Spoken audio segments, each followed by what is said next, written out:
With 2016 coming to a close, I'm going to do what every other YouTube reviewer, I'm a YouTube reviewer now, fun fact, does. Name the top 10 movies of 2016. 2016 was quite the year. A lot of ups, a lot of downs in movies and in the actual world itself. As we're winding down, the year started off great. We kind of had a messy summer, and we finished really strong with some great movies, and I can't wait to break down my 10 favorite movies of this year. This year's a little different than other years. This is the first year I've gone to movies knowing this is exactly what I want to do. And about, of October, September of last year, I decided I wanted to be a screenwriter and director. And so, at the start of the year, I watched a whole bunch of movies. I've seen a bunch this year, and I've seen them with a new eye, a new perspective, a new respect, a new vision when it comes to all these movies. So, this is the first time I've really ever done anything like this, and I'm really excited to dive into these movies. So, full disclosure, these aren't the 10 best movies of the year, without a doubt. This is not a definitive list. This is my list. These are movies that, hit me in the right spot, were fun at the right time, were funny at the right time, were exciting at the right time, I don't know how else to put it, but this is my list. If your list is different, that's hype. Stick with that list, because it's probably a dope list, but this is my list. These are movies that hit me in the right spot at the right time, and here they are. And before I start this list, some of these movies I have reviewed on my channel already, and some I didn't. I didn't want to keep going back and reviewing old movies that, were done in like February and March. I wanted to move forward, hit the movies happening right now, and so some will be mixed that we've already heard reviews on. I'll hit those up a little less than I hit others. So that's pretty much it. So some you have not heard me talk about before, but you will today. Coming in at number 10, we have Deadpool. Deadpool, the R-rated superhero movie that shocked the world. Ryan Reynolds carried this movie. He was fantastic, and there's not much else to say besides that. He was great. He was funny. He did the character justice, and you really see what happens to a movie when you care about the character, the source material, all that good stuff. This movie had no budget, but they cared about the character, cared about the source material, and you get passionate people behind it, and you get something good. Wow, fun fact. Coming in at number 9, we have Star Trek Beyond. I love this franchise. I loved this movie. Justin Lin, I believe the director of Fast and Furious movies, took the helm of this instead of J.J. Abrams, and he did a fantastic job. He did everything that they should have done in Into Darkness, going to new adventure, going to new places, new everything, and it was just great. Chris Pine was fantastic. The rest of the cast, you got Spock, Zachary Quinto, I believe Carl Urban as Bones. Just great cast. This cast has such great chemistry. I love this movie so much. It's just so much fun beginning to end, and that's pretty much it. Star Trek Beyond, my number 9. For number 8, we have Captain America Civil War. For those who know me really well, might be kind of a surprise for you, because I love these Marvel movies, but there are some movies that hit me a little more this year than others, and Civil War still hit me pretty good. They had Black Panther, had Spider-Man, had some really great fight scenes, but there were movies that I thought were better and hit me in a better spot above this. But my number 8 pick, Captain America Civil War. Coming in at number 7, we have Jon Favreau's Jungle Book. This movie is just amazing. I love this movie from beginning to end. This was actually the first movie I ever technically reviewed. I got an early screening when I went to LA one time, and it was just a beautiful movie.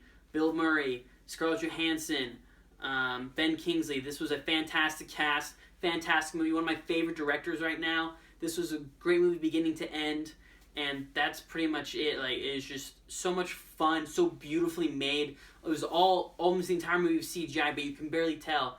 They worked so hard making this movie look as real as possible, and there was heart in this movie too. One of the few remakes that had the heart, and it really elevated what the old Jungle Book did before it. So this was an improvement on the old, and it still was leaps and bounds ahead of a lot of movies that happened this year. So, number 7 pick, Jungle Book. For number 6, you better whip out your 6-shooter. No. Hell or High Water, my number 6 pick. Hell or High Water was this really quiet, Western-style bank-robbing movie with Chris Pine and Jeff Bridges, and it was just great. It was really quiet, beautifully shot. Oh my god, one of the prettiest movies I've seen all year. Chris Pine puts in a great performance. Jeff Bridges puts in a great performance. It was just a fantastic movie, really quiet, subtle, really great character stuff throughout. This was a fantastic movie. I was laughing almost the entire time. Really funny character stuff. And you see a side of the world, or America really, that we don't see before. We see New York, we see LA, we see the big cities. We don't see a quiet rural area a lot.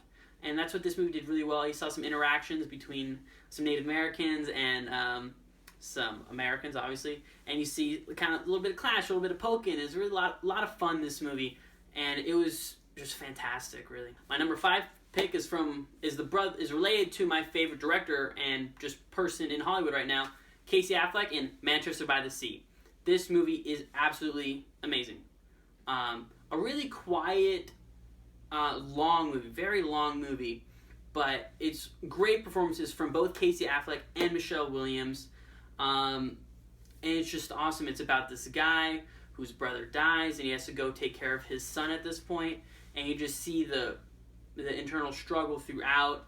There's some twists and turns along the way, but it's a really quiet, subtle movie, but it's great performances throughout. Beautiful movie, a lot like Hell or High Water, just absolutely stunning, like how pretty it is. And it takes place in the hometown of Boston, and my roommate's from there, and, you know, Boston's great. It's fucking wicked great. Now, I had a really hard time with this top 4. I could shuffle these in any sort of way on any given day, and I'll still be happy with it. So these top 4 are really, really tight for me, and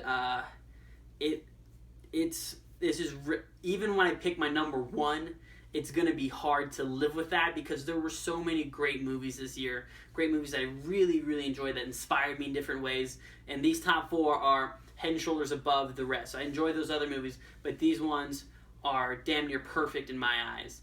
And there's really nothing I could say or do to any of them that could change anything. In the other movies, there's maybe a tweak or a scene or a line that I think could have been done better. These next 4, in my eyes, are practically perfect. Coming at number 4 is one of my favorite movies of the year. I've told pretty much all my friends about it. I've bugged them constantly. It's one of the smallest movies to come out this year, Sing Street. Sing Street is this fantastic little indie Dublin movie about a kid who starts a band to get a girl. That's it. Pretty straight, down the middle, boring movie. That is not the case. It's just something magical about it. There's this fun, this light. It's like The Sandlot if they made a band. You know, the interaction with the kids, the music is just so beautifully made. You can tell the passion behind this project. It was just so much fun, beginning to end. I was smiling the whole entire time. Coming at number 3, one of my most anticipated movies of the year, and it did its job, leaps and bounds. I love this movie so much, La La Land. I just reviewed this movie. You guys already heard me, give this movie all its love. Fantastic movie, beginning to end, a lot like Sing Street, smiling, great time all around. Love the music, love the directing, love the actors involved. It can't get much better than this. Coming at number 2 is the movie that pushed me the most as a person, as a writer, as a wannabe filmmaker, more than any movie I've ever seen, maybe in my life, and that is Arrival. Arrival is one of the best movies coming out, one of the best sci-fi movies made in the 21st century. It pushes the boundaries of filmmaking, pushes the boundaries of who we are as people, which sounds weird, but that's the case. This movie's fantastic, directed by Denis Villeneuve. I know how to pronounce his name now, it's fantastic. But great performance by Amy Adams, great performance by Jeremy Renner. This movie was amazing. It challenged me as a person. It was beautiful as well. Great ideas, great execution. It can't get much better than that for Arrival. Now for my number 1 movie was a movie I've seen the most, and that's maybe not fair to the other movies because, I'm not going to go spend, $10, $15 every time to go see Arrival again or go see Manchester again, all these other great movies that are still in theaters right now. But this movie came out early in the year. It was my top movie for a long time. Sing Street knocked it down, Arrival knocked it down, but upon rewatching recently and just seeing how fun it is without a doubt that Zootopia is my favorite movie of 2016. It's just so much fun from beginning to end. The world building you see on the train, Shakira's song, and Shakira is like another one of the people I'm going to marry. I'm going to have like 10 wives, don't judge me. The characters are so fun. Judy Hopps, Nick Wilde. There's so much fun in this movie. The great plot with the crime noir. They're going into Thundertown, and they're going into the Rainforest District, and then they're going back to, the desert. It's like so much fun following these 2 characters unravel this mystery, and then the twists and then the turns, and so much fun. It just has so much heart. This movie is going to be a classic. One of the best animated movies in the 21st century, the best animated movie of 2016, and without a doubt, my favorite movie of 2016, Zootopia. Kind of weird that I picked an animated movie to be my favorite of the year when I see amazing movies like Hell or High Water, La La Land, Manchester by the Sea. But this movie just hit me right. You know, don't know what else to say besides that. It's my list. I hope you enjoyed watching this video, watching me talk about these stupid movies. And if you haven't watched this, I really appreciate you. A couple of people have reached out to me in one way or another, and it means a lot. So thank you. If you're watching this, you're beautiful and you're amazing. And here's 2017. We got more planned. I have some big things planned. It's kind of hard to execute all these big ideas I have. It's tough, but I'm going to make it happen.